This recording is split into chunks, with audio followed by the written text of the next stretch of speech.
What's up guys, and welcome back to our RC Rock Bouncer budget build. This time with another side project, because the shocks was quite an endeavor finding the right sizes O-rings to rebuild them. But I think we've got it now. Got some nice drop tests coming up for you. And also we installed the steering servo up front. That worked really nice. No tie wraps, no double-sided tape or anything. Show you that in the video. And I made my own link up front because it didn't. The bent rod ends I needed for that still did not come in. So I took something out of my WL toys, 10428A, and fixed up. It's a temporary link, not very neat, but you'll see. And I'm still waiting on the ESC and receiver to come in, but that's another video. That's part 10, I believe, yes, because this video is already quite long, so I wanted to do a side project, not make one real long video. So let us get ahead and rebuild these shocks. Got the new O-rings here. I think we'll be starting off with the silicone ones. These are all a little bit smaller than the first ones. They were too big. So let us see how these will do. I believe both 3 by 1.5 and 3 by 1. So let's try that.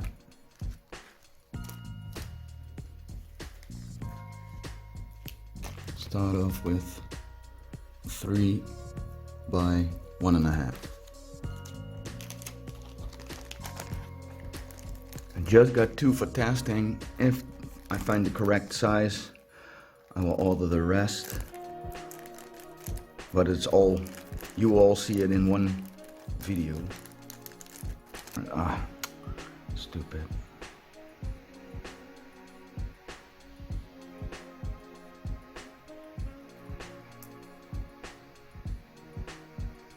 Okay. They're going in there. Nice. Ooh, that feels promising. These are the 3 by 1.5. So they're a little bit, because the measurements, this company works like so. The first number is the inside diameter.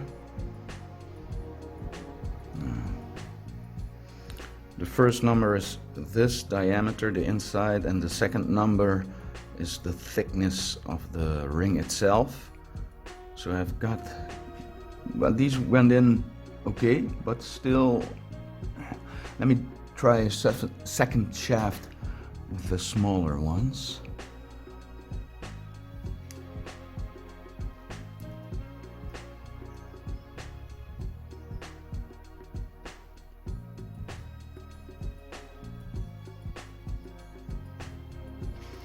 Yeah, also red over. Yeah, see, this one's damaged. No wonder they weren't working properly. Take a look at that. And this one is all flattened. And this one's all chewed up. So that was due for a rebuild. And this comes out of the factory like this. I haven't used them. So that's nice.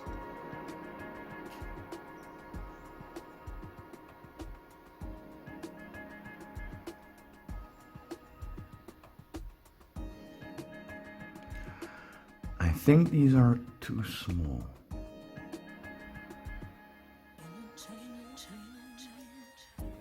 Yeah, there's no connection in here. Yeah, okay. No, that doesn't work. So the 3 by 1.5 are more promising. But I am going to flip this. I don't know if that's a wise decision to just jam them through there. I'd rather not.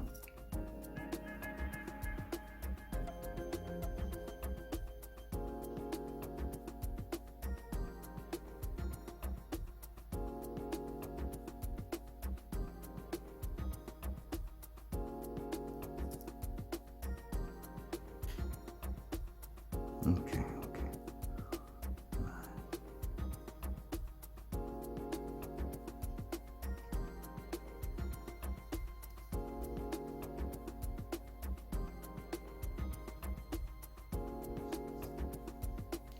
Well, that feels really smooth. Let's complete one and check for leaking. Leave them for a bit and then give them a cycle.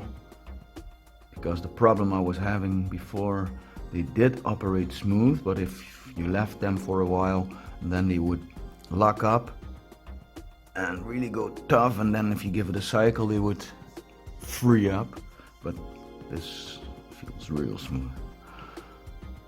Okay, let's finish one up.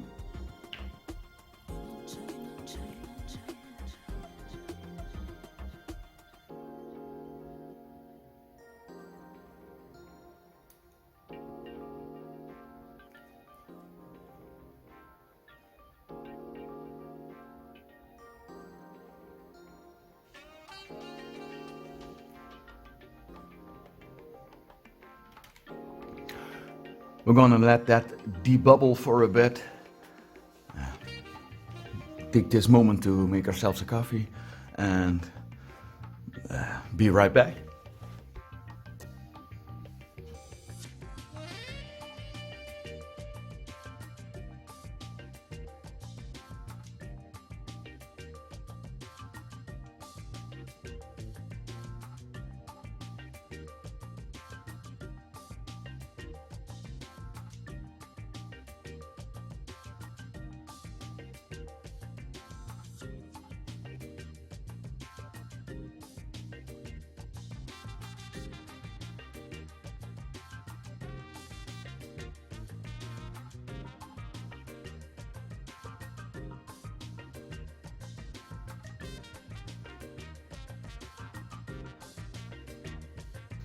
Okay, now let us see. Okay. Open up the valve.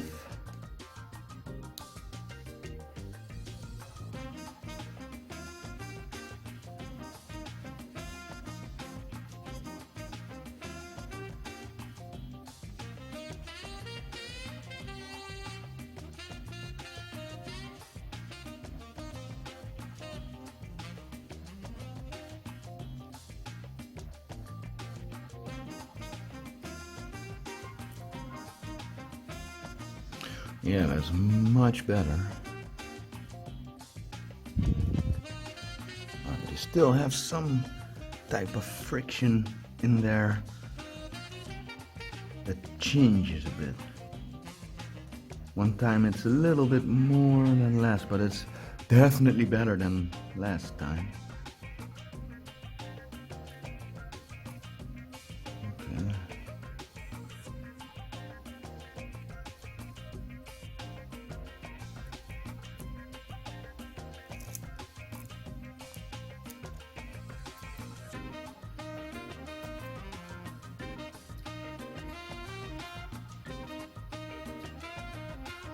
Yeah, that's working way better.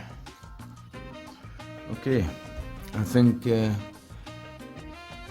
will be ordering the what is it? 3 by 1.5. That one, yes. I still want to try the other measurements because this stuff isn't silicone. It's way harder, but maybe if I find the correct size, it would work also. I don't know. I think because they're too hard, they don't seal as well as these. Yeah, and you always find silicone rings in shocks, in RC shocks, so that's for a reason, I think. So, but I got some. Okay, that's interesting. There is a, because this ring gets stuck here, there is a damage on the shaft. So I need to grab my polishing tool, because this is not good. I'm gonna polish the shafts and check the other ones. This is definitely getting hung up here. See, I can't push it past this. Yeah, with force, but okay. Good to have discovered that. So I sanded the shaft that was damaged. All the shafts I sanded with real fine sandpaper. I believe it was 2000 green or coarse, or how do you say it? And then I polished them with a Dremel. And now they're really slick, so that should also add to the smoothness. And we also skipped 4 days. Now the rings came in, so we can rebuild these. Also, I sometimes see in YouTube videos when people talk about rebuilding shocks that they put green slime on there to keep it sealed, and I believe if I'm not mistaken, I believe they think the O-ring gets damaged by the thread or something. And if that's the case, then I would do it like so. Just a shrink wrap that just fits over here, and then just apply a little heat so it gets smaller, and then you can very easily just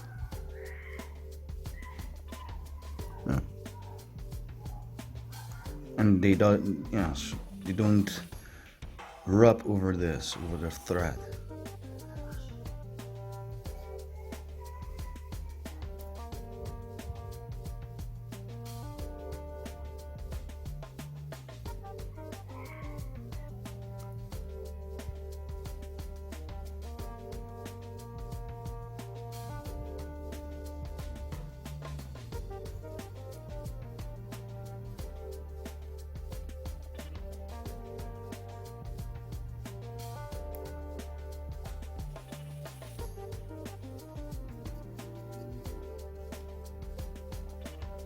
Finally.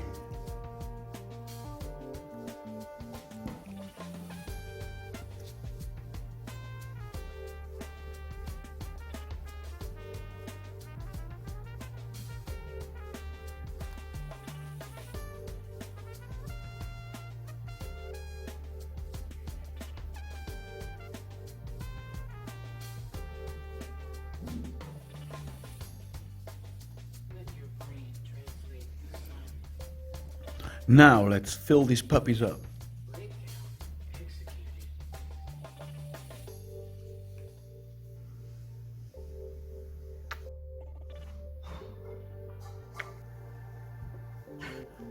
Now we're gonna wait for them to degas, debubble, whatever, and then put them on the truck again, and then I really would like to see a drop test. But we're not there yet. Okay guys, just a quick update on the build. I wanted to set it up for a drop test, but the shocks already were frozen completely, they were solid. So I went back in and I thought to myself, I never built shocks, so it seemed logic that this edge here should be on the inside, because then in this housing it would push down. Let me get a better. It would push down on the seal to get a better seal, or to get an adjustment or something, I thought. But because they totally freeze up, I thought, let me flip this over, get this narrow edge on the other side. So I already did that with all the other shocks, but I just wanted to show you that I did that to it, and we're going to see how that works. If in the next shot you're going to see a drop test, then we have success. Wish me luck, guys.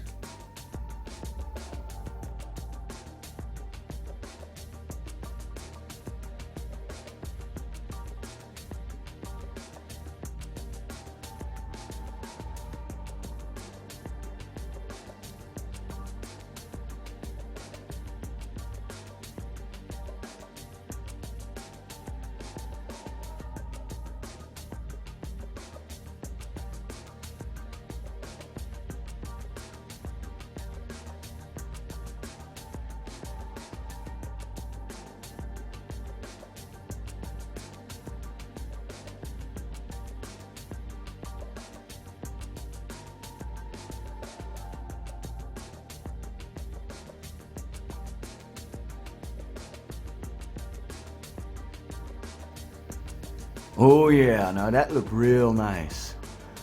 Yeah, way better than before. But I'm still not 100% satisfied, because if you really noticed the shocks when they absorb the hit, and then at the end they wait like a fraction of a second and then bounce back, so there's still some stickiness in the shocks. Let me demonstrate, because now they're sitting like 10 minutes and it's still stiff. But once again, when you give it a cycle, no, it's all fine. That really bugged me. So I went back online, searched the internet for build guide, a manual. I found a SCX10 manual with measurements for shocks for the silicone rubbers, and they were 2.5 by 1.5. So again, different measurements. I directly ordered 8 of those, and as they come in, I also want to try those.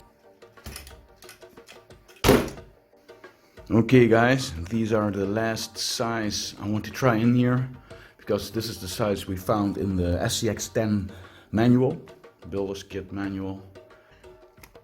I'm not gonna film everything because we already seen enough of that, so I'm just gonna swap them out, you know the drill, and I'll be back in a jiffy. Okay guys, just a quick update. These size O-rings do fit better, the 2.5 by 1.5, and I also noticed that now I can flip these around like they came out of the factory, and I think this is how it's supposed to be, with the lip, the little smaller lip on the inside. So in the last scene, or the scene before that, I showed you I need to flip these around because they were pressing down too much, but now I'm noticing I have room to spare. So I think this is the way they should go in there. Okay, back to it.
Ah yeah, that looks real nice.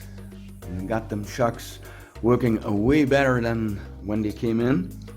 But I think for 90% I'm pleased, because they still sometimes, you see, lock up a little bit, but then they free up again. Still, we'll see when we start driving how much this is a problem. Yeah, we'll see.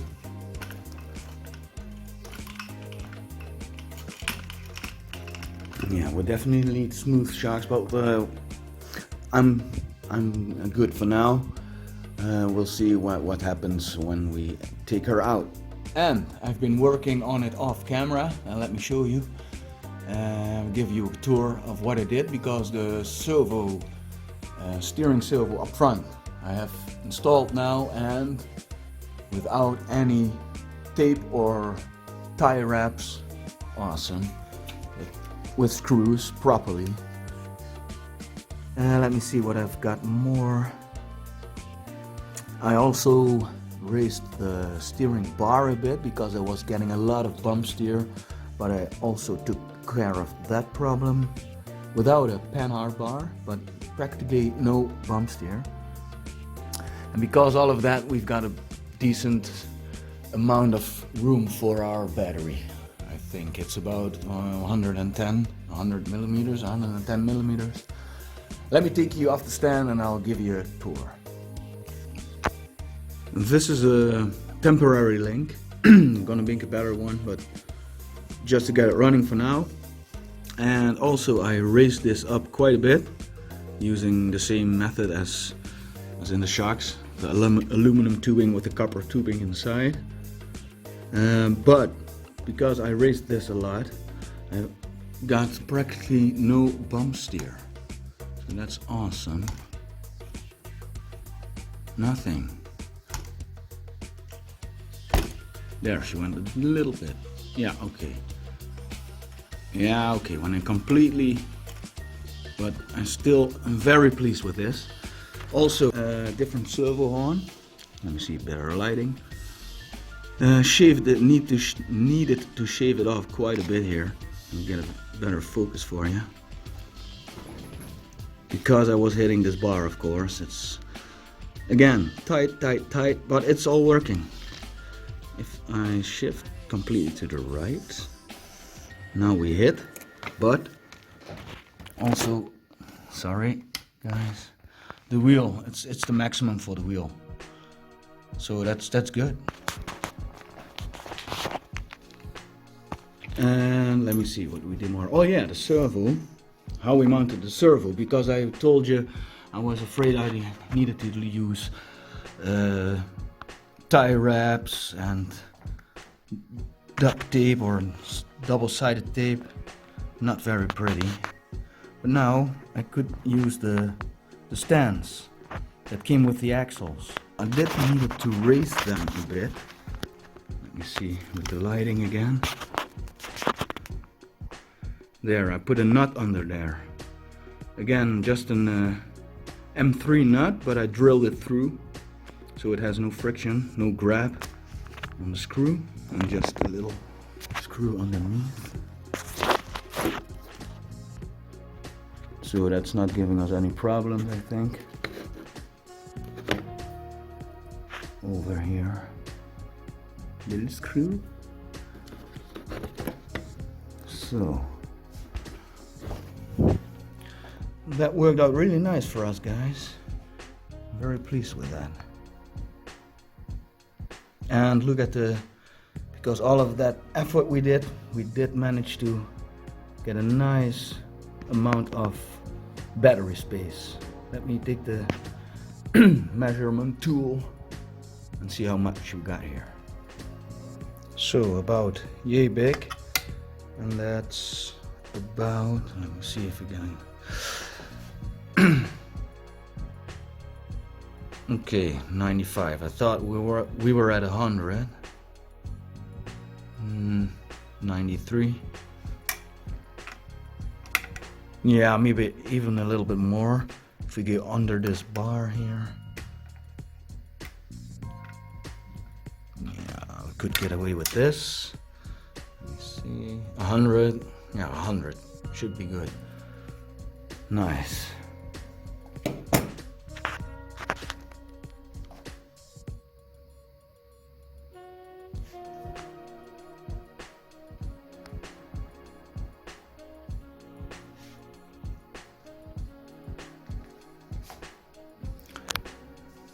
And one more thing, guys, what was happening with the drop test, it's normal, but the axle, I got two little rubber standoffs on here that I used for anti-vibration mounts for drones, but they also fitted here, so I thought, yeah, why not?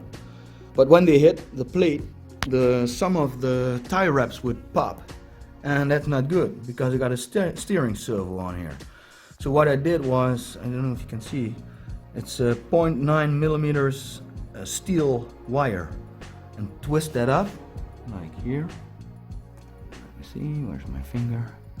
Like there, and it gets real tight. This is not going anywhere. So that is also something I did. Doesn't look very nice, but it's way more stable. Also, this perfect room for the batteries. I'm thinking about mounting them like this. Maybe get a piece of foam, go in between here. I'm thinking of running 3 cells, then maybe combine them in parallel so we get a long run time. Get a piece of foam in between here so they can shift like so. They cannot shift like so because there's a bar here and a bar here, and I can also do a little like a standoff in between here, screw on a nut, so we have a bar that runs here to keep them down. I think that's gonna be perfect, but we'll see. That's for another video. Also the next video, the receiver and the ESC, we will be installing them and doing our endpoint adjustments, centering the servos, all that goodness. So hope you have a nice day, and see you next time, guys.